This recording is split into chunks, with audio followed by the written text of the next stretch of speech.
वो कल वाला पेज लगाओ तो वापस।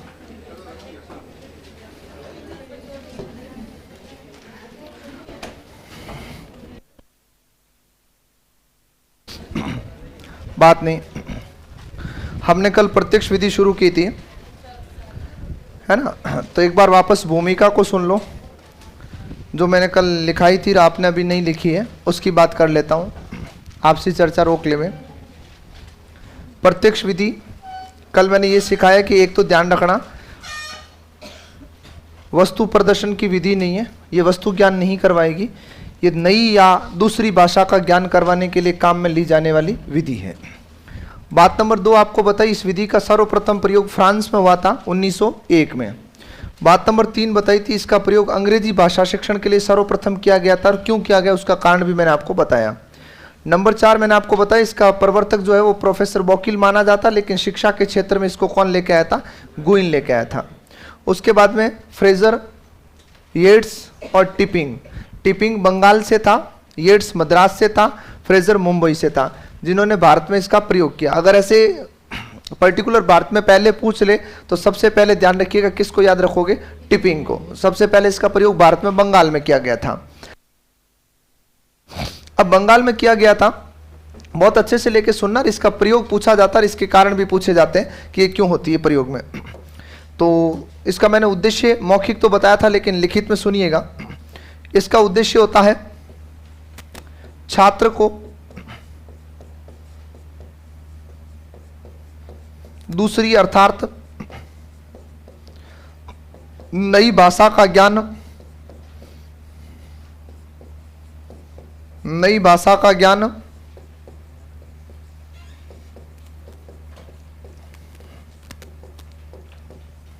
मातृभाषा की तरह करवाना है। और अभी तक जो एग्जाम में सवाल बने हैं वो यहीं से बने हैं। इस कथन को समझना, इसमें बहुत गहरी बातें लिखी हुई है।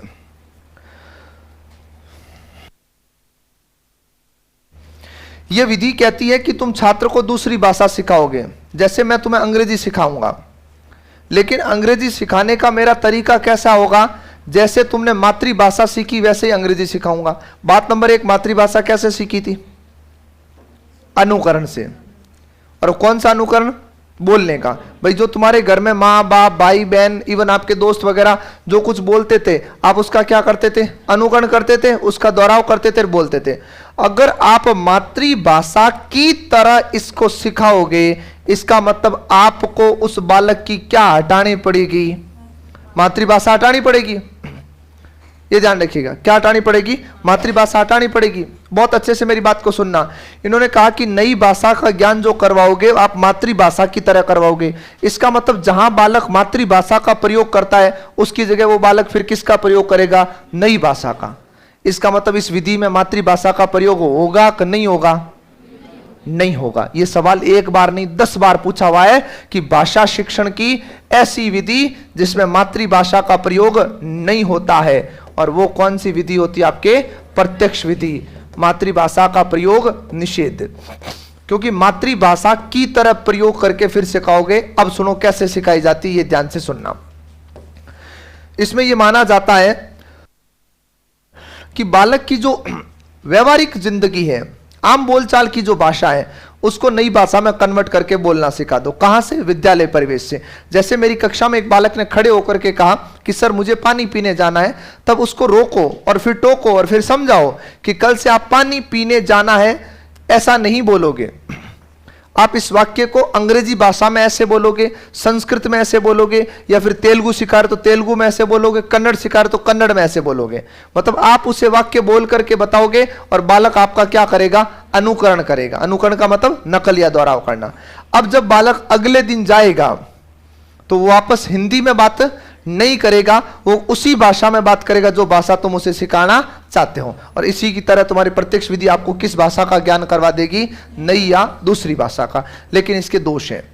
दोष नंबर 1, दूसरी भाषा का वाक्य बालक एक साथ नई भाषा का वाक्य बालक बोल सकता है क्या? संपूर्ण वाक्य नहीं बोल सकता। लेकिन प्रत्यक्ष विधि यह मानती है कि जब संपूर्ण वाक्य नहीं बोल सकता है तो कुछ शब्द तो सीखेगा, कुछ बाद में सीख लेगा और धीरे धीरे लेके सीख जाएगा।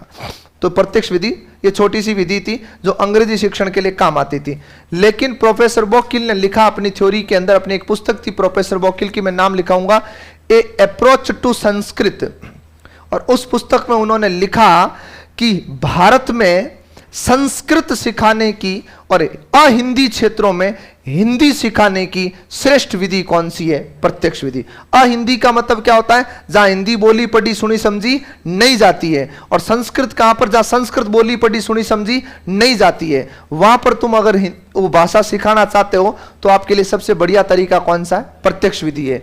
और आप भली भांति जानते हो, हमने कई बार डिस्कस किया है कि हम नए वातावरण में जाते हैं तो मौखिक भाषा जल्दी सीखी जाती है लिखित की बजाय, ये ध्यान रख लेना है, ठीक है। तो हेडिंग डालो प्रत्यक्ष विधि और लिखो प्रयोग 1901 फ्रांस, अंग्रेजी शिक्षण हेतु प्रवर्तक बोकिल और सहयोगी गुइन, यहां तक लिखो, फिर मैं लिखाता हूं।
हो गया?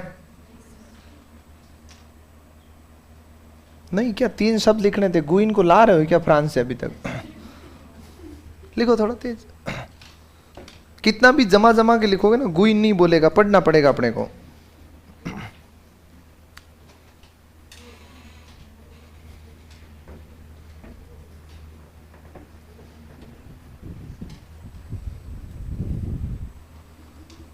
हो गया?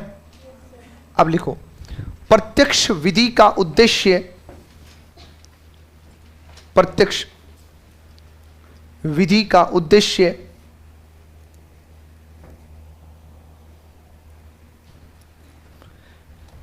बालक को दूसरी या नई भाषा का ज्ञान करवाना है,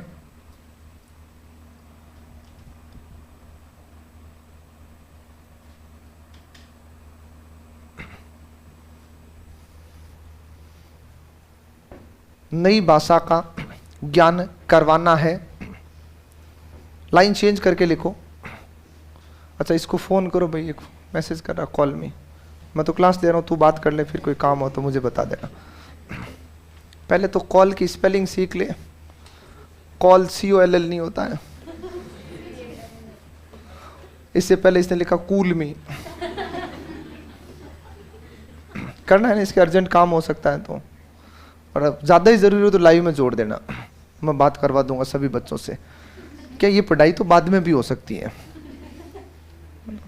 फ़ोन बहुत ज़्यादा ज़रूरी है। कॉल सेंटर भेज दिया? हाँ, उनको बोलो तुरंत बात करें, इसके घर वालों से भी, इसके कोई अर्जेंट ही काम होगा। लिखो प्रत्यक्ष विधि में नई भाषा का ज्ञान, प्रत्यक्ष विधि में नई भाषा का ज्ञान, नई भाषा का ज्ञान मातृभाषा की तरह करवाया जाता है। नई भाषा का ज्ञान मातृभाषा की तरह करवाया जाता है,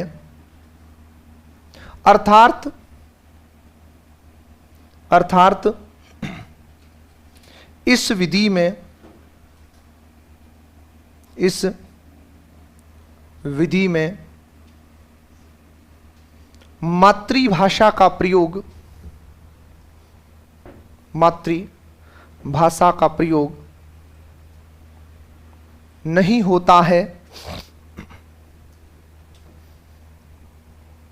इस विधि में मातृभाषा का प्रयोग नहीं होता है। लाइन चेंज करके लिखो, भारत में इस विधि का प्रयोग, भारत में इस विधि का प्रयोग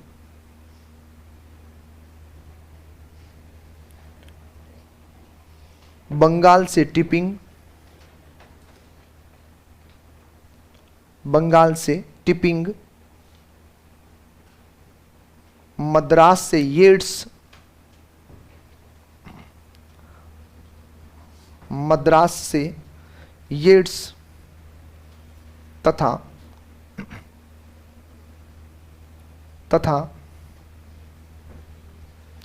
मुंबई से फ्रेजर ने शुरू किया।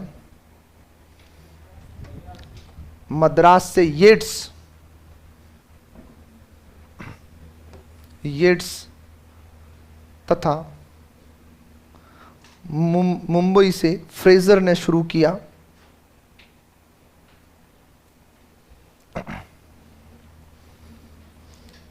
लाइन चेंज करके लिखो,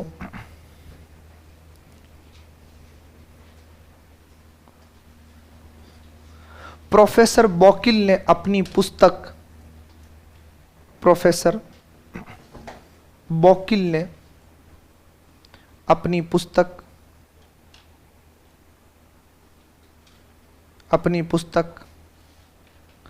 ए अप्रोच टू संस्कृत में लिखा कि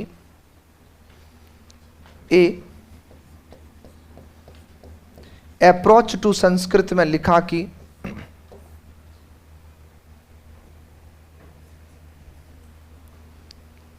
अप्रोच टू संस्कृत में लिखा कि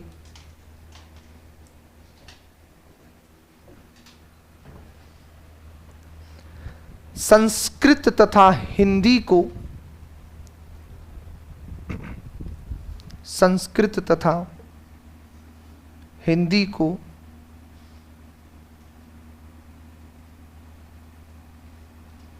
नई भाषा के रूप में, नई भाषा के रूप में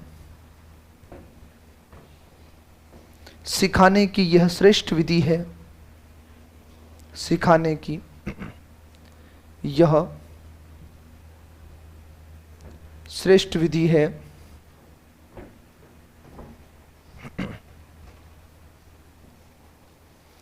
ये तो हो गई कहानी किसकी? प्रत्यक्ष की।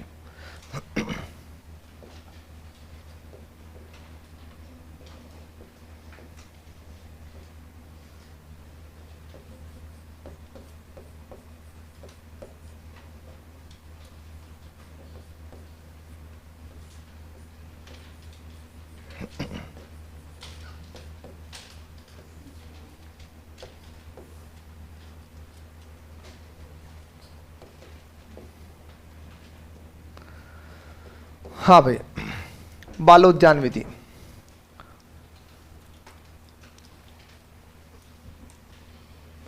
सबसे पहली बात, प्रवर्तक कौन?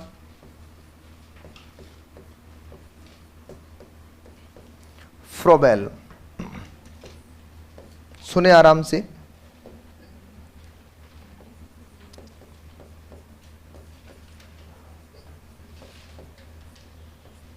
बालोद्यान शब्द जर्मन भाषा के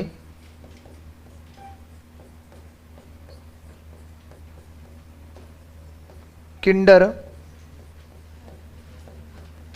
गार्टन का रूपांतरण है। बात नंबर एक, किंडर गार्डन नहीं होता है, किंडर गार्टन। गार्डन अंग्रेजी भाषा का शब्द है, ये ध्यान रखिएगा। गार्डन किसका है? अंग्रेजी का। और गार्टन जो है वो जर्मन भाषा का है। हालांकि दोनों का अर्थ एक ही होता है, बगीचा, ये ध्यान रखिएगा। किंडर गार्टन का रूपांतरण है जिसका अर्थ होता है बालकों का उपवन। ये ध्यान रखिएगा। ये सवाल बेसिक में भी पूछे गए हैं कि बालोद्यान शब्द किसका हिंदी रूपांतरण है, तो किंडरगार्टन का। किंडरगार्टन यानी केजी स्कूल जो है वो किंडरगार्टन शब्द है वो किससे बना हुआ है, तो आपके जर्मन भाषा के शब्द से बना हुआ किंडरगार्टन, जिसका शाब्दिक अर्थ क्या होता है, तो बालकों का उपवन या बगीचा इसका शाब्दिक अर्थ होता है। ये ध्यान रखिएगा। अब यहां पर लेके इसको सुनना, और बहुत सुंदर और छोटी सी विधि है और काम की भी है। इसका प्रयोग सबसे पहले तो अगर मैं तुम्हें पूछूं कि किस स्तर के बालकों को सिखाने के लिए किया जाता है, ये बताऊं। स्तर पूछा है, कौन से स्तर के, प्राथमिक स्तर के। कौन से स्तर के, प्राथमिक स्तर के। तो आपको एक बात ये ध्यान रखना है, इस विधि का प्रयोग प्राथमिक नहीं पूर्व प्राथमिक छात्रों के लिए होता है ना। पहले तो ये खोपड़े से निकाल लो कि प्राथमिक के लिए होता है। प्री प्राइमरी स्कूल जो होते हैं उनके लिए इसका प्रयोग किया जाता है। हमने स्तर प्राथमिक ही देखा है। प्री प्राइमरी मतलब पहली क्लास से भी पहले। भाई प्राइमरी तो किसको बोलते हो, 1 से 5, क्योंकि आपसे जो प्री प्राइमरी स्कूल आते हैं उसमें भी गवर्नमेंट में प्रावधान है, एनटीटी करवाया जाता है। एनटीटी नाम का एक कोर्स होता है जो प्री प्राइमरी के लिए काम आता है, ध्यान रखिएगा। अरे प्रवर्तक का क्या अर्थ बताना, प्रवर्तक मतलब इसको जिसने परिवर्तित किया था, दिया था, वो प्रवर्तक होता है, प्रतिपादन करने वाला। हाँ, तो एक एनटीटी कोर्स होता है। जो एनटीटी कोर्स होता है वो जैसे पहली से जो नीचे क्लास होती है, जैसे एलकेजी है, यूकेजी है, नर्सरी है, प्रेप है, इनके लिए काम में आता है। ये ध्यान रखिएगा। तो ये पूर्व प्राथमिक छात्रों के लिए होता है। अब पूर्व प्राथमिक छात्रों के लिए होता है और क्यों है, इसके उपयोग क्या है, उसको बाद में, पहले एक बात जहां पर अपन चर्चा करें। आपने कभी नोट किया होगा, आपने अपनी आंखों से देखा होगा कि एक दौर हुआ करता था कि गवर्नमेंट स्कूल जो आपके गांव ढाणी में थी उसमें बेतहाशा शोरगुल, बेतहाशा बच्चे हुआ करते थे। लेकिन धीरे धीरे धीरे धीरे धीरे धीरे इतनी सारी वैकेंसीज हुई, इतनी टेक्नोलॉजी बढ़ी, उसके बाद भी संख्या बढ़ने की बजाय घटी है। कोरोना की सेकेंड वेव और फर्स्ट वेव को छोड़ दिया जाए तो उसके अलावा जहां कहीं भी तुम देखोगे ना, हालांकि कोरोना काल के बाद जब स्कूल खुले तो वो सिस्टम या पढ़ाई की वजह से बच्चे नहीं आए थे, वो बच्चे आए थे फीस से बचने के लिए कि अगर प्राइवेट स्कूल में एडमिशन ले ले मान लो वापस, और फिर से अगर आ गई तो कोर्ट ने तो फिर से आदेश दे दिया था कि गए या बच्चे नहीं गए, इन्होंने ऑनलाइन पढ़ा है, फीस पे करो। इसलिए एक बार गवर्नमेंट स्कूल में ऐसी सिचुएशन आ गई थी सेकंड वेव के बाद में कि बच्चों को एडमिशन ही नहीं मिल रहे थे गवर्नमेंट स्कूल के अंदर। ये कंडीशन थी। क्यों, बच्चे प्राइवेट स्कूलों से एक बार पलायन कर रहे थे कि जब स्टेबिलिटी आ जाएगी ना, क्योंकि तीसरी लहर का भी वातावरण बना था, तो जब तक स्टेबिलिटी नहीं आती तब तक बच्चे गवर्नमेंट जा रहे थे, स्कूल तो जा रहे, रूटीन बना रहेगा। इसलिए गवर्नमेंट स्कूल में एडमिशन में एक बूम आया था। तो उस समय मास्टरों ने फिर वहम पाल लिया कि अच्छा हमने पढ़ाया तब जाके आ रहा है। नो डाउट अच्छा पढ़ाते हैं सरकारी टीचर, ऐसा नहीं कह रहा हूँ बुरा पढ़ाते हैं, अच्छा ही पढ़ाते हैं। लेकिन आपने कभी एक चीज़ ऑब्जर्व की होगी, इतना अच्छा पढ़ाते फिर भी प्राइवेट स्कूल में आप देख लो, किसी भी गांव के अंदर है, कुछ गांव ऐसे हैं जो अपवादित हैं, जहां पर प्राइवेट स्कूल में संख्या कम है, गवर्नमेंट में ज़्यादा है। बाकी मोस्टली यही चीज़ें। ऐसा क्या है, क्यों है ऐसा? एक तो है पुराना ढर्रा, दूसरा क्या होता है कि गवर्नमेंट के अंदर प्री प्राइमरी स्कूल नहीं है अभी भी सब जगह पे। मोस्टली 80% प्री प्राइमरी अपने गांवों के अंदर नहीं है क्या किसी गांव में? सर मेरे गांव में सरकारी स्कूल है जहां प्री प्राइमरी चलता है। ये एक हाथ खड़ा हुआ। जो भी विवेकानंद मॉड्यूल स्कूल आ रहे हैं इंग्लिश मीडियम वाले, वो उसको लाने का सबसे बड़ा प्लान है कि प्री प्राइमरी स्कूल खोले जाए। क्योंकि बच्चा क्या करता है, 2, 2.5, 3 साल का होता है, 2.5 साल मैं बता रहा हूं आपको, और आपके घर में से भी ऐसे कोई जाता होगा आराम से लेके, 2.5 साल का बच्चा होते ही बच्चे को स्कूल में ठूंस दिया जाता है। गांव में आंगनवाड़ी में भेजना अलग मुद्दा होता है, यहां प्राइवेट स्कूल में भेजना बहुत अलग मुद्दा होता है। अब 2.5 साल के बच्चे को स्कूल भेज देते हैं। कारण यह होता है कि 1 साल भर में वो उठना बैठना सीख जाएगा, आदतन हो जाएगा। मतलब वो 3.5 साल का जब होता है तब पढ़ाई स्टार्टअप कर लेता है। अब वो बच्चा क्या करता है, 3 साल प्री प्राइमरी में निकालता है या 4 साल प्री प्राइमरी में निकालता है, फिर उस बच्चे का वहां मन लग जाता है, वो वहां पढ़ रहा है, उसकी अच्छी पढ़ाई हो रही है, तो फिर बच्चे को स्कूल छुड़ा के कभी गवर्नमेंट स्कूल में नहीं लाएंगे। इसका मतलब बच्चा गवर्नमेंट स्कूल आने से पहले या गवर्नमेंट स्कूल में प्रवेश की आयु से पहले ही बच्चा तो दूसरी जगह चला गया। क्योंकि गवर्नमेंट स्कूल में आप आरटी की धाराओं में देखना, डाइवर्स के बच्चे का एडमिशन ही नहीं कर सकते तुम पहली क्लास में, है ना। 5 वर्ष वहां पर आरटी की धाराओं में लिखा हुआ है, तो आप एडमिशन कैसे करोगे। और आजकल भला काम करो बुरा काम करो दोनों की सजा मिलती है। अगर पहले एडमिशन दो तो भी लोग कार्रवाई कर सकते हैं तुम्हारे ऊपर, कैसे कैसे एडमिशन दे दिया। अरे तो पढ़ने आया तो छो आया पढ़ने, पहले आंगनवाड़ी केंद्र में भेजो। क्यों? अगर ऐसा नहीं करोगे तो बालक की मौलिकताएं भंग हो जाती है, ऐसा मानते हैं। बालक बचपन में ही मशीन टाइप का बन जाएगा, बालक का बहिर्मुखी विकास ही नहीं होगा। तब फ्रोबेल ने यह माना कि अगर एक बालक को विद्यालय की प्रारंभिक 1 वर्ष की आयु अगर केवल खेल खेल के माध्यम से उसको सिखाया जाए या सिखाने के लिए प्रेरित किया जाए, तो इससे बालक का क्या मानसिक विकास भी होगा और शारीरिक अभिवृद्धि भी होगी। और एक बात हमेशा याद रखना, मैंने यहां पर बोली कि प्रारंभिक 1 वर्ष, लेकिन याद रखिएगा खेल विद्यालय में प्रवेश की अधिकतम आयु कितनी होती है? 7 वर्ष। इसके बाद में कभी खेल विद्यालय में एडमिशन नहीं होता है। अगर कई बच्चे ऐसे होते हैं जो किसी कारणवश स्कूल नहीं जा पाते हैं, कुछ बच्चों की मानसिक आयु बढ़ती नहीं है जबकि शारीरिक आयु बढ़ती जाती है। साइकोलॉजी में तुम बुद्धि के टॉपिक में पढ़ते हो, और एक सवाल तो डेफिनेटली आता ही आता तुम्हारे, कौन सा? मानसिक आयु निकालने वाला, कि एक बालक है जिसकी आयु 10 वर्ष है, उसकी बुद्धि लब्धि इतनी हो तो उसकी मानसिक आयु बताओ। तो वो आपके बटा गुणा करके कुछ काट कूट के तुम निकालते हो मनोविज्ञान के अंदर, टर्मन का जो सूत्र चलता है उसको लेकर के। तो कुछ बच्चे ऐसे होते हैं जिनकी मानसिक आयु नहीं बढ़ती है लेकिन अभिवृद्धि होती रहती है। तो वो बच्चे क्या होते हैं, 6-7 साल के होते हैं, तब तक उनका व्यवहार कैसा रहता है? 2-3 साल के बच्चों जैसा रहता है। फिर उनको तुम 7 वर्ष का है ना, तब तक तुम उसे खेल विद्यालय में प्रवेश दिलवा सकते हो, उसके बाद नहीं। और वो अधिकतम 1 वर्ष तक खेल विद्यालय में सीखेगा, यानी 8 साल के बाद में बालक को खेल विद्यालय छोड़ना पड़ेगा। नहीं तो फिर अगर मान लो 10-12 साल का जाएगा तो ऐसे लगेगा जैसे कोई बकरियों के बीच में कोई ऊंट घूम रहा है होता है ना, ऐसे बड़े बच्चे फिर छोटे तो मामला खराब हो जाता है। तो प्रारंभिक 1 वर्ष के बालक को हमेशा खेल खेल से सिखाया जाए। ऐसा क्यों किया जाए? क्योंकि इससे बालक की ठहराव क्षमता बढ़ेगी। अपना उद्देश्य ये नहीं कि बालक को सिखाना है, अपना उद्देश्य कि बालक को स्कूल में रोकना है। भाई मेरे पास कुछ समय के लिए मान लो अथाह ज्ञान है, मुझे कोई सुनने ही नहीं आया, क्या करूं ज्ञान का? अचार डालूं तो पता नहीं। अरे तुम सामने बैठोगे सुनोगे तब लेकर के मैं इंप्लीमेंट कर पाऊंगा ना ज्ञान का। तो पहला उद्देश्य ये नहीं है कि तुम्हें कोचिंग शुरू करवाया जाए, पहला उद्देश्य ये होता है कि तुम्हारी ठहराव क्षमता को बढ़ाया जाए। तुम रुको यहां पर, उसके बाद में आपको सिखाएंगे।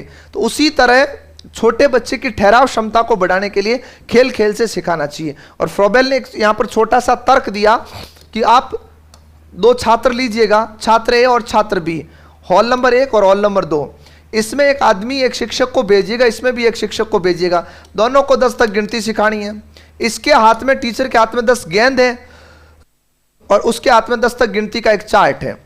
ये जाके सिखाना शुरू कर रहा है, बोल बेटा 1 2 3 4 5 6 7 8 9 10 ऐसे सिखा रहा है। और बालक नंबर ए जो है उसको जो टीचर हॉल नंबर 1 में गेंद से सिखा रहा है, उसको कह रहा है बेटा अपन ऐसे करते हैं, खेलते हैं, मैं तेरे सामने गेंद फेंकता हूं तू वापस फेंकेगा, पहले पूरी गेंद मैं फेंकूंगा फिर पूरी गेंद तू मेरे सामने एक एक करके फेंकेगा। अब वो उसके सामने फेंक रहा है 1 गेंद 2 गेंद ऐसे करके 10 गेंद फेंक रहा है, वापस वो 10 गेंद फेंक रहा है। जल्दी कौन सा सीखेगा? 1 बी ए, क्योंकि ए को पता थोड़ी उसको पढ़ाया जा रहा है, उसको लग रहा मैं खेल रहा हूं, तो खेल खेल में जल्दी सीखता है। इससे क्या होता है, उसकी जो स्कूल के प्रति, उस विद्यालय के प्रति, उस स्थान के प्रति, उस शिक्षक के प्रति लगाव बढ़ता है, तो ठहराव क्षमता बढ़ेगी ना, फिर सिखाओगे। दूसरी बात, इसके अंदर इंडोर और आउटडोर दोनों गेम होने चाहिए, ये ध्यान रखिएगा। मतलब इंडोर जो गेम्स होते हैं वो आपकी मानसिक सक्रियता को बढ़ाते हैं, आपके दिमाग को तेज करते हैं। लेकिन अगर केवल दिमाग ही तेज हुआ और शरीर की अभिवृद्धि नहीं हो, अगर बच्चे को अपने मैदान में बाहर खेलने ही लेके गए तो बालक के अंदर चिड़चिड़ापन आ जाएगा, बालक का शारीरिक विकास अवरुद्ध भी हो सकता है, बालक बोना रह सकता है, बालक का कोई शारीरिक अंग कमजोर रह सकता है। जैसे मान लो दोनों हाथ हैं तो दोनों हाथ को हल्का पतला ऐसे हिलते डुलते रहना चाहिए। एक हाथ से काम करते तो भी आपको फर्क नजर आता, मेरे दोनों हाथ बराबर शक्ति नहीं देते हैं, आपके भी दोनों हाथ बराबर शक्ति नहीं देते हैं, एक हाथ में ज्यादा ताकत है एक में कम। क्यों? उसका उपयोग कम हुआ है। आप इस हाथ से जितना वजन उठा सकते हो बाएं हाथ से नहीं उठा सकते, और अगर कोई बाएं हाथ से काम करता तो जितना इससे उठा सकता उतना इससे नहीं। क्यों? अभ्यास नहीं है। तो इन्होंने कहा कि बालक को जो है इंडोर और आउटडोर दोनों गेम खिलाना चाहिए। फिर सवाल आता है कि बालक को खेल विद्यालय की आवश्यकता क्यों होती है? भाई खेल विद्यालय क्यों चाहिए उसको? तो इन्होंने एक छोटा सा तर्क लिखा कि एक बालक अपने घर के खेलनुमा वातावरण से बाहर आता है। भाई बालक घर पे स्कूल नहीं गया, उससे पहले क्या करता था? खेत तो जाता नहीं था। ऐसे दैनिक सुबह खेत गया है, शाम को गायों के पीछे जा रहा है, फिर वापस कोई काम कर रहा है, चारा वारा काट के ला रहा है, ऐसा तो कुछ था नहीं। वो पूरे दिन क्या करता था? खेलता, खाता, पीता, बस, और कुछ भी नहीं था। तो उस बालक को जगह छुड़ाओ, काम मत छुड़ाओ। घर से स्कूल ले जाओ, लेकिन स्कूल में भी क्या करो? खेलने दो आराम से। उसको खाना पीना हर चीज लेके स्वतंत्र रखो। इससे बच्चा स्थान छोड़ने के बाद में भी दुखी नहीं होगा, ध्यान रखना है। और इसी खेल विद्यालय के संदर्भ में इन्होंने लिखा कि अगर खेल विद्यालय तुम सफल बनाना चाहते हो तो मुझे कम से कम कितनी भूमि चाहिए? 12 एकड़ जमीन चाहिए। एक सफल खेल विद्यालय अगर बने, बालोद्यान एरिया, ये जो स्कूल बनाना चाहो तो 12 एकड़ भूमि की आवश्यकता होती है, इसके न्यूनतम मापदंडों के अनुसार। 12 एकड़ भूमि क्यों? क्योंकि एक अच्छा इंफ्रास्ट्रक्चर बनाने के लिए, अच्छी बिल्डिंग बनाने के लिए, प्लस आउटडोर गेम्स के लिए आपको ग्राउंड चाहिए। और छोटे बालक के लिए जितने इंडोर गेम्स उपयोगी नहीं होते हैं, उससे कई ज्यादा आउटडोर गेम उपयोगी होते हैं। आज भी आप अखबार में रोज पढ़ते हो कि बच्चों को मोबाइल से दूर करो, बच्चों को बगीचे वगैरह में घुमाने ले जाया करो, बच्चों को ये करो, बच्चों को वो करो। और जो फैमिलीज शहर में रह रही है, इवन चाहे मेरा परिवार हो और आप किसी का हो, तो भी वो कोशिश ये करते हैं कि अगर गांव में कोई उनका घर से कोई सदस्य रह रहा है तो छोटा बच्चा स्कूल नहीं जा रहा, उसको गांव में रखने की कोशिश की जाती। क्यों? उसको खुला वातावरण मिलता है। इससे क्या होता है? उसका एक तो वाइड माइंड तैयार होता है। तो 12 एकड़ भूमि की आवश्यकता। और इन्होंने कहा कि इंडोर गेम के लिए मुझे अत्याधुनिक तकनीकी खिलौनों की आवश्यकता है। खिलौने वो नहीं है मछली वछली लेके, खिलौने ऐसे हो जिससे बच्चा क्रिएटिव चीजें सीखे। वैसे 3D के खिलौने आते हैं।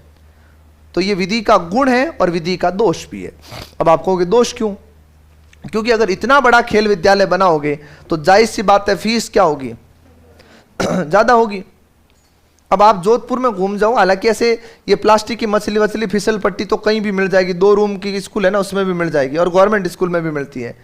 लेकिन जो वास्तविक खेल विद्यालय है उनके तुम जाकर के कभी ऐसे घूमते घूमते आप फीस पूछ के आना। आप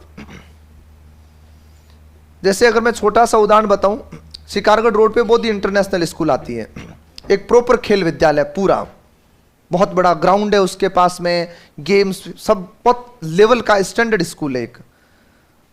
तो आज 2023 चल रहा है, सितंबर 22 की बात बता रहा हूं। हालांकि अपन गांव से आते हैं और गांव का आदमी बहुत प्रैक्टिकल होता है ना। तो उस समय मेरी बच्ची का एडमिशन करवाना था और मेरा श्योर था कि अपन बोधी वोधी में तो जिंदगी भर एडमिशन नहीं करवाएंगे, बजट से बाहर हो नहीं हो। लेकिन गांव में अगर ये बात मैं कहूं तो गांव वाले स्वीकार्य करेंगे, मेरे घर वाले या आपके घर वाले इसको लेकर के स्वीकार करेंगे कि नहीं करेंगे, आप खुद देख के बता देना। मैं ऐसे ही गया था पूछने के लिए, चूंकि मैं गांव जाता हूं तो मेरे गांव की सड़क पर भी वो स्कूल आती पीछे, तो मैंने कहा चल लेते एक बार। अब उसने जो एडमिशन फीस बताई थी वो ये बताई थी,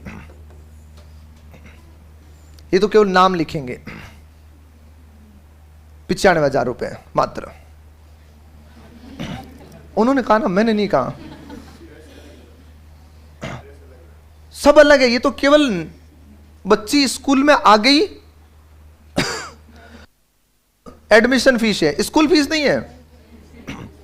ये तो केवल एडमिशन फीस है कि भाई नॉमिनेट हुई है स्कूल में बच्ची, 95,000 रुपए। उसके बाद में तकरीबन 17,000 उसके रूटीन के जो कपड़े, जूते, मोजे, ड्रेस है वो आती है 6 महीने की। 17,000 में तो अपने घर वालों के आते हैं पूरे कपड़े, 12 महीने के, कंबल साथ में और आएगा। मैं तो कह रहा हूं जयपुर की पावर जई लाओ तुम।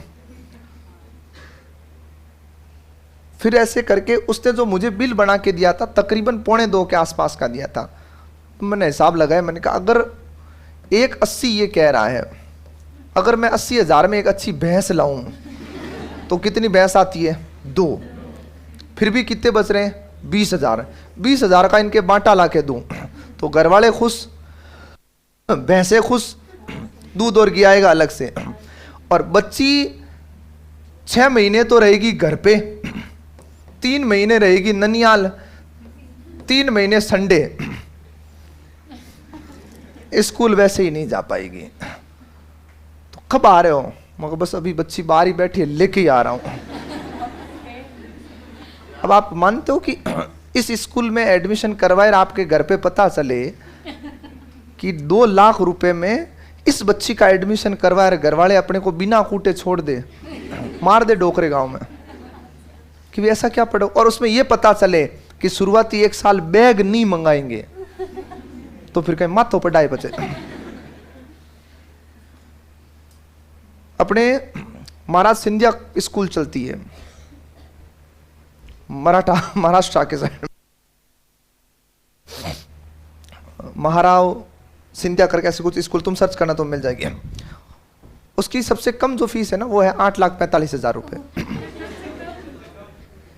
न्यूनतम फीस। महाराव सिंधिया करके अभी इसकी वर्षगांठ थी, मोदी जी गए थे, 125वीं वर्षगांठ थी उस स्कूल की। मुझे पहले नहीं पता था, लेकिन मोदी जी अभी मेहमान बन के गए थे, तभी वो मैंने बीबीसी न्यूज में देखा था, तो मैंने उस स्कूल के बारे में सर्च किया। 8,45,000 उसकी फीस है, और 500 और कुछ बच्चों का एडमिशन होता है वहां पर, और बच्चे अपने जैसे ही गोग नहीं है, ऐसा कोई फूल वूल नहीं आए हुए हैं। हाँ वही थे, तो 8,45,000 कितने होते हैं? 8.5 नहीं होते क्या? हाँ वही कह रहा हूँ ना, मोदी जी गए थे ना, तो वो उसमें बता रहे थे। हाँ ये ग्वालियर में, बिल्कुल बिल्कुल इसी की बात कर रहा हूँ। तो ये ग्वालियर से ही तो थे, सिंधिया विंध्या जो भी थे, तो वहाँ की स्कूल है। तो आप टेंशन मत लो, पढ़ाई वही होती है ना। वो क्या होता है, स्टैंडर्ड मेंटेन के पैसे लेते हैं कि हाँ ये वो। तो ये स्कूल, ये जो मैंने बताया ना 12 एकड़ भूमि, ये सारी चीज़ें, तो ये गुण भी है इसका और इसका दोष भी है। दोष इसलिए कि ये इतने बड़े जो स्कूल होते हैं ना, ये स्कूल या तो घनी आबादी क्षेत्र के पास होना चाहिए, जैसे शहरी इलाकों के अंदर, क्योंकि शहरी लोग पैसे दे सकते हैं, गांव वाले तो मर ही नहीं देंगे भाई। मैं सब जगह घूम लिया, मैं जहां रहता हूं मेरे घर के आसपास सारी स्कूलों में सब जगह घूम के आ गया। फिर फाइनली जो स्कूल मिली उसने भी ले दे के कितना भी कम करके भी यहां पे लाके हिसाब खत्म किया, फिर काट के उसको इतने में मनाया कि मन 10 महीने स्कूल आएगी, 20,000 रुपए दूंगा 1 साल के, केवल उठना बैठना ही सिखाओगे तुम, पढ़ा मैं सकता हूं घर पे, हालांकि मुझे इंग्लिश में कुछ नहीं आता है। और 20,000 में मैंने कहा मैं तुम्हें 1% हेडेक नहीं दे रहा हूं, ना तो तुम बच्ची को सवाल पूछोगे स्कूल में, ना तुम होमवर्क का पूछोगे, 2 साल तक लगातार, 1 साल हो गया, दूसरा साल अभी जा रही है, कभी नहीं पूछोगे। वो प्रिंसिपल भी सोच रही है कैसा आदमी है, मैंने कहा नहीं पूछना है। क्यों सर? नाम ही नहीं लेना है। जितनी भी तुम्हारे मैडम, मैंने कहा सर जो पढ़ाती है ना उनको समझा देना। बच्ची से कोई नहीं कहेगा कि खाना क्यों खा रही है, मैंने कहा ये खाना खाने ही स्कूल आएगी, बहुत शौकीन है हमारे, है वो, सच में मजाक नहीं कर। 2 टिफिन लेके जाती है, एक तो सब ले जाते हैं, वो 2 ले जाती है कि हो सकता है मेरा वहां मूड चेंज हो जाए। मैंने कहा बेटा हमारा तो हम तो गूगरी से ही काम चलाते थे, मूड पे कुछ नहीं होता था। तो हालांकि ये फ्रोबेल ने भी लिखा था कि पूर्व प्राथमिक जो बच्चे होते हैं ना शुरू में, कभी उन पे दबाव नहीं बनाया जाए। तो मैं इसीलिए उनको मना करता हूँ कि नहीं डांटना है, समझ में आए तो भी ठीक है, नहीं आए तो भी ठीक है। होमवर्क कर लिया तो ओके, कॉपी फाड़ दी तो कोई समस्या नहीं, दूसरी दे दो और देखेंगे। बच्चे को कुछ भी नहीं कहना लेके। अब कई बार मुझसे एक्सक्यूज किए गए, ऐसा क्यों? बाद में सिखाऊंगा। न्याल करेगी तो बाद में कर देगी, 2 साल इसको जीने दो आराम से। अब उनको मैडमों को जाके मुंह पे कौन कहे तुम सब रीठ फैल हो, तुमने तो न्याल नहीं किया, फिर तुम इन पे क्या प्रेशर बना रही हो? फिर खैर उन्हें कौन समझाए। भाई रीट पास होती तो 3rd ग्रेड लग जाती ना, तो सारी की सारी रीट फेल है, बस टीप टाप के आ जाती है। अब हालांकि वो बच्ची की टीचर है, तो बच्ची शायद मुझसे कहीं ज्यादा उनको मानती, और मैं ऐसी चीज सिखाता भी हूँ नहीं मानना चाहिए, मानना चाहिए अच्छी बात है। लेकिन वो कभी ऐसे 1-2 बार, मैं तो बहुत कम जाता हूँ, जाता ही नहीं स्कूल में, कभी ऐसे जाना नहीं है, तो 1-2 बार गए ना, तब मुझे ऐसे लेके उन्होंने थोड़ा प्रदर्शन का प्रयास किया बताने के कि मतलब हम टीचर हैं। मैंने इनडायरेक्ट तो समझा दिया, वो रीट की फुल फॉर्म आती कि नहीं आती है, तुम ये चूं चा कर रही हो। तो ये नकारात्मकता क्यों है? क्योंकि इतनी महंगी स्कूल जो है वो सक्सेस नहीं होगी। इसमें एक बात इन्होंने और लिखी फ्रोबेल ने, कि पूर्व प्राथमिक जो विद्यालय होते हैं ना, उसमें पुरुष की बजाय स्त्री बोले तो महिला शिक्षक होना ज्यादा ठीक रहता है। क्यों? महिला भावुक और भावात्मक रूप से बहुत मजबूत होती है, स्ट्रांग होती है। इमोशनली अटैचमेंट बच्चों का महिला के साथ में बढ़िया होता है। कैसे? जैसे एक छोटा बच्चा कभी ट्राई करना देखना, घर में रोता है, जैसे आपका वो भांजा होगा, भतीजा होगा, बेटा होगा, कोई भी होगा, तो आप देखना उसको एक महिला ही चुप करवाती घर में। पुरुष अगर चुप करवाएगा ना तो रिश्वत देके, वो चॉकलेट इत्यादि कुछ दे तो बच्चा चुप हो सकता है, बाकी पुरुष उसे बोल के, पुचकार करके, समझा करके चुप नहीं करवा सकता। और पुरुष की सहन शक्ति शून्य स्थिति होती है। बच्चा थोड़ी देर रोता है ना, खत्म है खेल, सब कुछ। आंगन में खेल रहा होता, उस अच्छा खासा उसको लेके शुरू हो जाता खिलाना, और जैसे ही रोना शुरू करता तुरंत अच्छा दादी के पास जाना है, फलाने के पास जाना है। तो ये खेल रहा था ना, छेड़ा क्यों उसको? अच्छा खासा खेल रहा था। इसलिए मैंने एक दिन आपको कहा था कि मैंने कभी भी प्राइमरी स्कूल के बच्चों को नहीं पढ़ाया, क्योंकि मेरा शुरू से एक एक्सपीरियंस रहा घर से कि सब कंट्रोल मान सकते हैं, इवन पाकिस्तान वाले मान सकते हैं, ये टॉपर नहीं मानेंगे। बच्चे को आप मार नहीं सकते, मारे तो और समस्या हो जाए, वो तो शुरू हो जाता है, फिर अब मुंह पे हाथ दे तो मर मुरा जाए। कई बार तो इतना गुस्सा आता है उन टीचरों को बेचारों को कि इसको जैसे मम्मी मम्मी करता, लेके से जोर से फेंके तो मम्मी के गोद में जाके देना खत्म सीधा ही। तो लेकिन महिलाएं ऐसा नहीं करती। आप 99% देख लेना, प्राइमरी स्कूल जो भी है ना, प्राइवेट स्कूल्स देख लो, वहां पर हमेशा ही फीमेल टीचर ही है। इसके पीछे हालांकि लॉजिक तो बहुत बुरा दिया जाता है कि महिलाएं कम पैसों में पढ़ा देती, इसलिए बुलाया जाता है। जब हम प्राइवेट स्कूल पढ़ाते थे ये लॉजिक बताया जाता था कि मैडम ये 2000 में पढ़ाती है, मैडम ये 1500 में पढ़ाती है। लेकिन भाषा का विज्ञान और शिक्षा का शास्त्र ये कहता है कि महिलाएं भावुक रूप से बहुत अच्छी होती है, स्ट्रांग होती है, तो बच्चे को लेकर के कोऑर्डिनेट कर सकती है और उसको समझा सकती है। क्योंकि महिलाओं में आप कभी भी देख लो, इवन एक बात मैंने कही थी आपको पुरुषों के लिए कि पुरुष पशु है और यही पशुता उसे पुरुष बनाती है, और जिस दिन ये पशुता खत्म हो जाएगी उस दिन पुरुष स्त्री हो जाएगा। आदमी जो होता ना पुरुष, वो करुण नहीं होता है। आप अपने माता और पिता के बीच को देख करके इंटरेक्शन देख लो, आप कितना भी गलत काम करके आ जाओ, आप मां को कन्विंस कर सकते हो, लेकिन उस आदमी को नहीं मना सकते तुम किसी भी शक्लो सूरत में, वो बंदा नहीं मानेगा। टोपी पटक लो तुम किसी भी हालत में। एक बेटा और बेटी अगर समान गलती करे तो बाप बेटी पर जल्दी पसीज जाता है, कारण बेटी भावुक होती, थोड़ी इमोशनल लेके उसको काम हो जाता है, लेकिन बेटे को तो बिना कूटे तो वो छोड़ेगा ही नहीं, कूटेगा। तो ये ध्यान रखना है ना, तो ये होता है ऐसा लेकर के, तो इसको ध्यान रखना। तो ये छोटी सी विधि है, अच्छे से हेडिंग डालो और उतारो। क्या मैं बोल रहा हूं, केवल सिर्फ ऊपर वाली लाइन एज इट इज लिखो, फिर मैं इसको लिखाता हूं पूरा का पूरा। अच्छा, आपकी मैम बहुत मारती है, बढ़िया ही है। नहीं, महिलाएं होती है सच में। देखो सोशल मीडिया पर पुरुषों के वीडियो भी आए हुए मास्टरों के, नहीं देखे हुए, लातों से मार रहे हैं, घूसों से मार रहे हैं बेताशा। और एक यूपी की मैडम का वीडियो आया था छोटे बच्चे के साथ में, देखा था, कितना प्यार से बात कर रही है वो। फिर आप जैसे कहीं वैसे वीर बहादुर बालक उसके नीचे कमेंट कर रहे हैं, हमारे टाइम मैडम कहाँ थी, मरी हुई थी, पैदा ही बाद में हुई।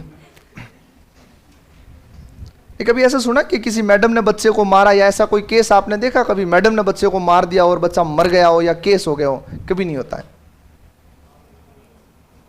मास्टरों के खूब आते हैं बेचारों के लाते घुसे मारते हुए, ये मैडम ही बनाती है वीडियो।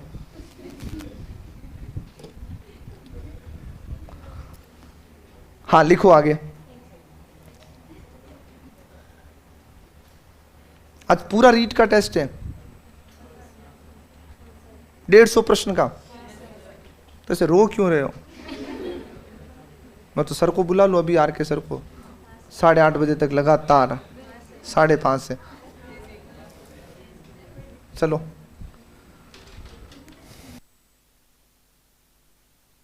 हाँ भाई लिखिएगा।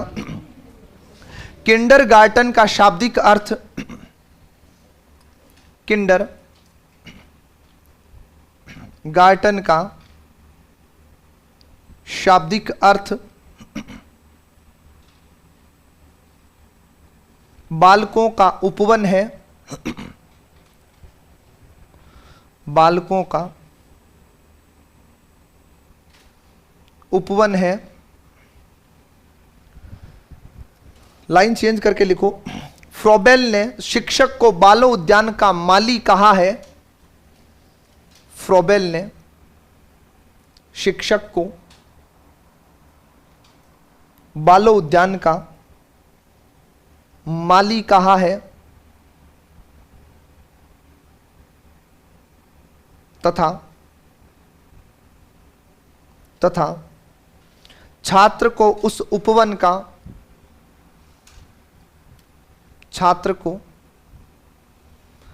उपवन का पौधा माना है।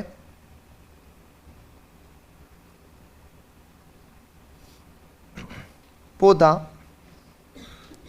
माना है। लाइन चेंज करके लिखो।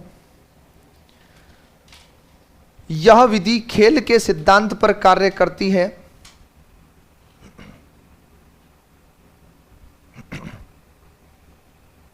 यह विधि खेल के सिद्धांत पर कार्य करती है।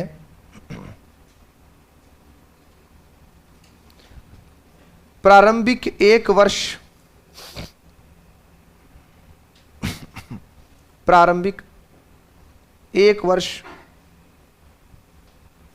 बालक को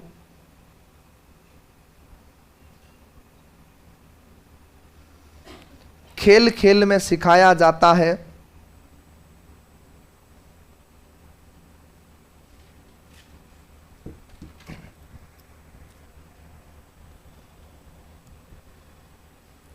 सिखाया जाता है। ब्रैकेट में लिख दो प्रवेश आयु 7 वर्ष अधिकतम है ना। प्रवेश आयु 7 वर्ष।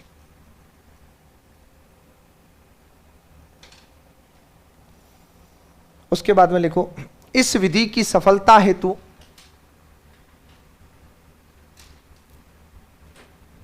इस विधि की सफलता हेतु 12 एकड़ भूमि तथा 12 एकड़ भूमि तथा अत्याधुनिक तकनीकी के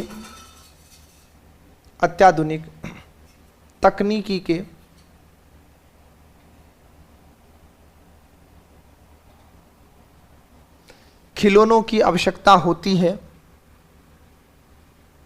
अत्याधुनिक तकनीकी के खिलौनों की आवश्यकता होती है।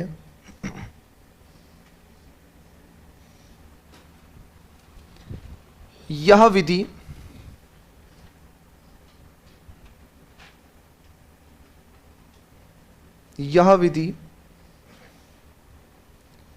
खेल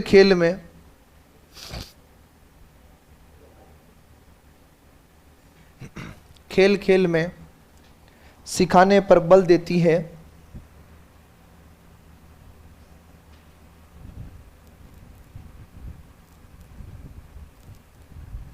खेल खेल में सिखाने पर बल देती है।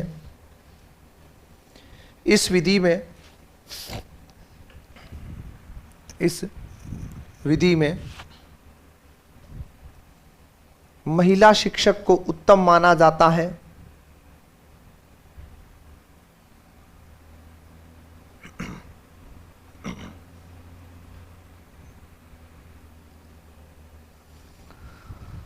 महिला शिक्षक को उत्तम माना जाता है। लाइन चेंज करके लिखो। इसका प्रयोग पूर्व प्राथमिक छात्रों के लिए होता है।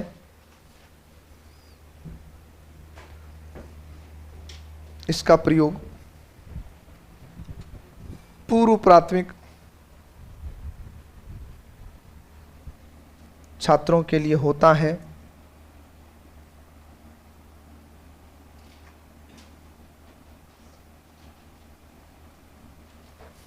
पूर्व प्राथमिक छात्रों के लिए होता है। लाइन चेंज करके लिखो। इस विधि का प्रमुख दोष यह है कि इस विधि का प्रमुख दोष यह है कि यह विधि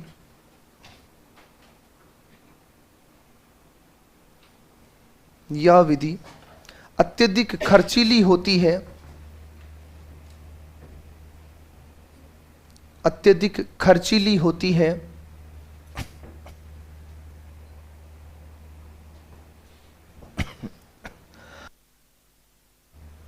अत्यधिक खर्चीली होती है, ये इसका दोष है, ये ध्यान रखना है।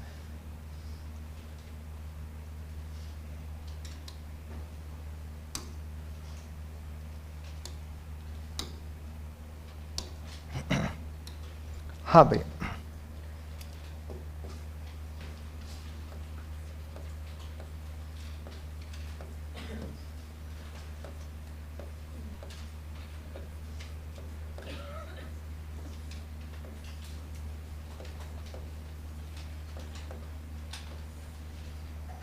समवाय विधि।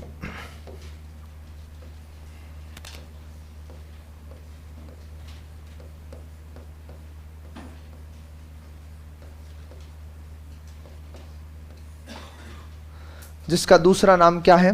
संयोग विधि।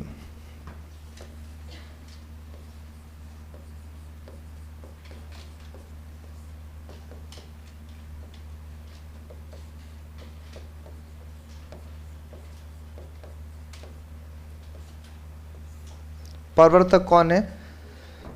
JF Herbart, James Frederick Herbert.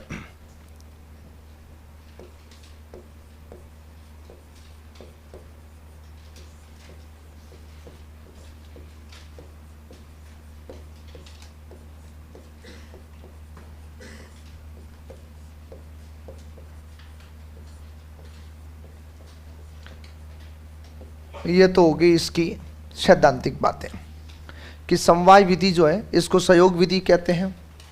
दूसरी बात, समवाय विधि का प्रवर्तक जेम्स फ्रेडरिक हर्बर्ट है। समवाय का शाब्दिक अर्थ जो होता है वो होता है साथ साथ का भाव। तो समवाय है क्या? एक सिद्धांत पढ़ाया था मैंने तुम्हें भाषा शिक्षण के सिद्धांत में, समवाय का सिद्धांत। उस समय मैंने आपको थोड़ा सा बेसिक बताया था, फिर मैंने आपको कहा था कि मैं एक पूरी विधि पढ़ाऊंगा जो इसी सिद्धांत को समझा देगी वहां पर। अब समवाय क्या होता है? मैंने एक विधि पढ़ाई थी, याद करो, भाषा संसर्ग विधि पढ़ाई थी आपको। क्या लिखाया था भाषा संसर्ग में बेटा? बताओ, पढ़ाई थी कि नहीं पढ़ाई थी? पढ़ाई थी। क्या लिखाया था पता?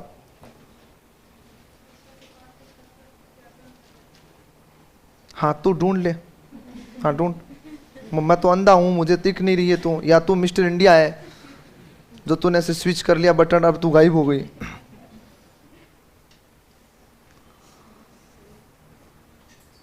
हाँ सर बताओ आप।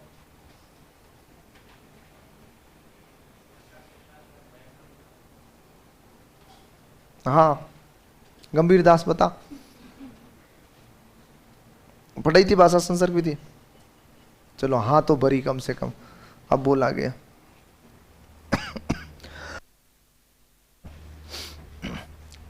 हाँ, भाषा के साथ साथ व्याकरण का ज्ञान। इसका मतलब यह हो गया कि समवाय विधि का सबसे श्रेष्ठ उदाहरण कौन सी विधि है? भाषा संसर्ग। समवाय का मतलब यह होता है कि अपन कोई एक प्रकरण पढ़ाते हैं और आवश्यकता के अनुसार यदि उसके साथ में कोई दूसरा बिंदु जोड़ के पढ़ाया जा रहा है, उसे क्या कहते हैं? समवाय कहते हैं। आवश्यकता के अनुसार, ये ध्यान रखिएगा। तो आप जो व्याकरण पढ़ा रहे थे वो गद्य पाठ के क्या चल रही थी? साथ साथ चल रही थी। भाई गद्य तो तुम पढ़ा ही रहे थे, लेकिन साथ में और किसका ज्ञान दे रहे थे? व्याकरण का। तो इसका मतलब वो अपने आप में कौन सा तरीका चल रहा था? समवाय। सुनना आराम से, एक कथन लिखता हूं, उसके बाद में इसको लेके और नए उदाहरण जोड़ता हूं, सुनिएगा। यानी ये विधि कहती है कि एक प्रकरण के साथ एक प्रकरण के साथ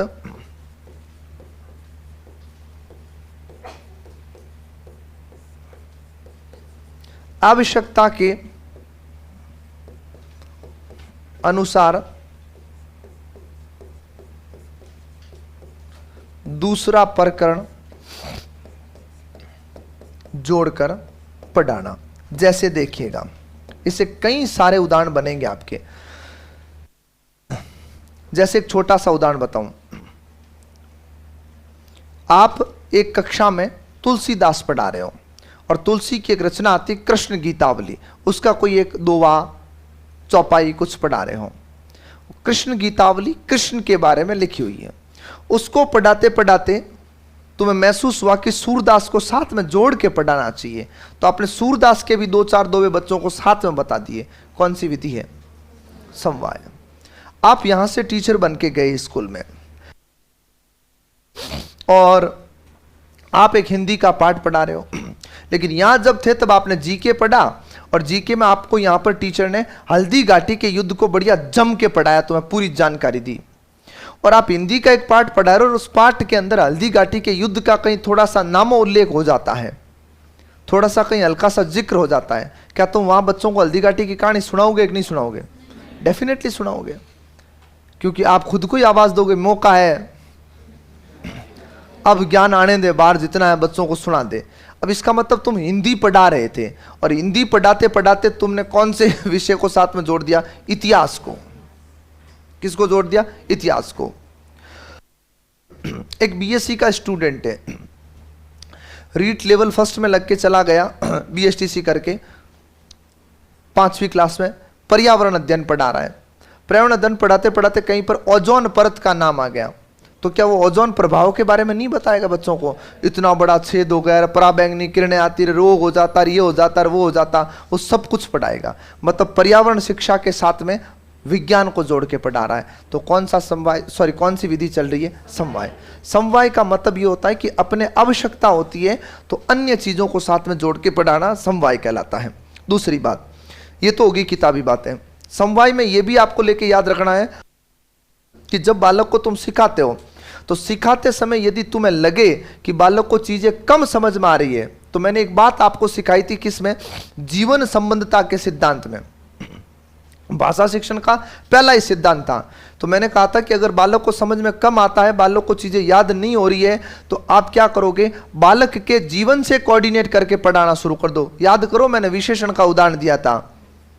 तो मैं किताब पढ़ा रहा हूं, किताब में मैं व्याकरण पढ़ा रहा हूं, लेकिन व्याकरण के साथ में मैंने बालक के जीवन को कोऑर्डिनेट कर दिया, साथ में जोड़ दिया। साथ में जोड़ दिया तो वो क्या है? समवाय है। आप बालक को गिनती सिखाते समय उसके पास की वस्तुएं लेकर के फिर कह रहे हो, तेरे पास पेन कितने? गिन। सर 1 2 3 4 5 6 7 8 9 10 चीजें हो रही मेरे पास में। तो उन वस्तुओं का तुम साथ में उपयोग कर रहे हो, इसका मतलब वो क्या है? समवाय है। मतलब एक प्रकरण पढ़ाते समय उसके अलावा कोई भी और आवश्यक सामग्री जोड़ के पढ़ा रहे हो, इसका मतलब वो क्या है? समवाय है। या ये कह सकते हैं कि एक से अधिक विधाएं, विधाएं मतलब एक से अधिक प्रकार के पाठ एक साथ में प्रस्तुत किए जाते हैं आवश्यकता के अनुसार, वो अपने आप में क्या कहलाता है? समवाय। समवाय 2 प्रकार का होता है, एक होता है क्षैतिज समवाय, एक होता है लंबीय समवाय। लंबीय समवाय का मतलब होता है हिंदी पढ़ाते समय हिंदी को ही जोड़ के पढ़ाना। भाषा संसर्ग विधि लंबीय समवाय का उदाहरण है, क्योंकि गद्य भी किस में आता है? हिंदी में आता है, और व्याकरण भी किस में आता है? हिंदी में आता है। और क्षैतिज समवाय का मतलब होता है एक विषय को पढ़ाते हुए आवश्यकता के अनुसार दूसरा विषय जोड़ देना। जैसे हिंदी का पाठ पढ़ाते पढ़ाते इतिहास से जोड़ दिया, तो वो कौन सा कौन सा समवाय हो गया? क्षैतिज समवाय हो गया। समवाय के 4 सिद्धांत हैं जो मैं आपको लिखाऊंगा। एक आता है जॉन डीवी का सिद्धांत, एक आता है हर्बर्ट का सिद्धांत, एक आता है फ्रोबेल का जीवन केंद्र का सिद्धांत, एक आता है गांधी जी की बुनियादी शिक्षा का सिद्धांत। हर्बर्ट सहसंबंध के अर्थ में जाता है, जॉन डीवी सामंजस्यीकरण का सिद्धांत देता है, जीवन केंद्र फ्रोबेल ने दिया था, और उसके बाद में गांधी जी ने बुनियादी शिक्षा का सिद्धांत या समवाय का सिद्धांत दिया था। ये ध्यान रखिएगा। तो समवाय का ले दे के मुद्दा इतना सा है कि जब एक प्रकरण को पढ़ाते हो, एक टॉपिक को पढ़ाते हो, अगर आपको जरूरत पड़े तो दूसरा टॉपिक साथ में जोड़ लिया, वो उस विषय का भी हो सकता है या फिर किसी अन्य विषय का हो सकता है, वो क्या कहलाता? समवाय। एक ही विषय के दो टॉपिक एक साथ पढ़ा रहे हो, लंबी समवाय है। दो अलग अलग विषय के टॉपिक पढ़ा रहे हो, क्षैतिज समवाय है। समवाय के सिद्धांत कितने होते हैं? 4। हर्बर्ट ने कौन सा दिया था? सहसंबंध। कौन सा? सहसंबंध। जॉन डीवी ने दिया था सामंजस्यीकरण, फ्रोबेल ने दिया था जीवन केंद्रण, और गांधी जी ने दिया था समवाय का सिद्धांत या बुनियादी शिक्षा का सिद्धांत। ये ध्यान रखिएगा। हेडिंग डालो समवाय विधि, और मैं बोल रहा हूं लिखो।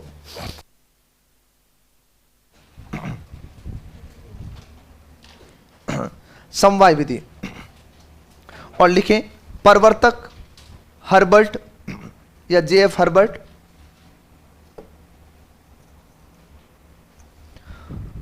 उसके बाद में लिखें इस विधि को सहयोग प्रणाली भी कहते हैं। इस विधि को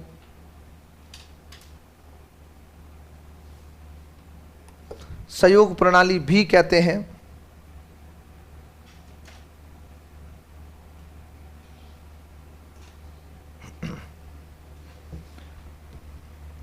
लाइन चेंज करके लिखो।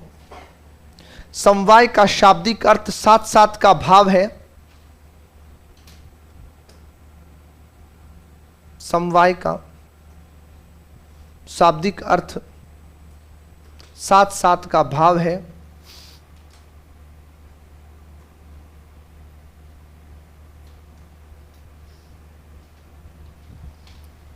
लाइन चेंज करके लिखो।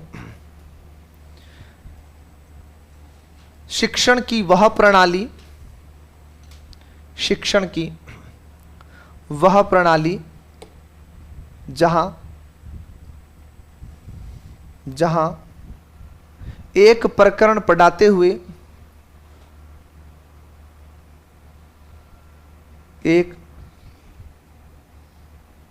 पढ़ाते हुए आवश्यकता के अनुसार किसी अन्य प्रकरण से जोड़ देना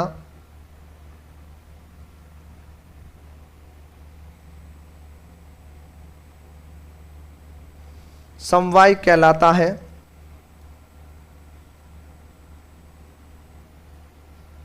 समवाय कहलाता है।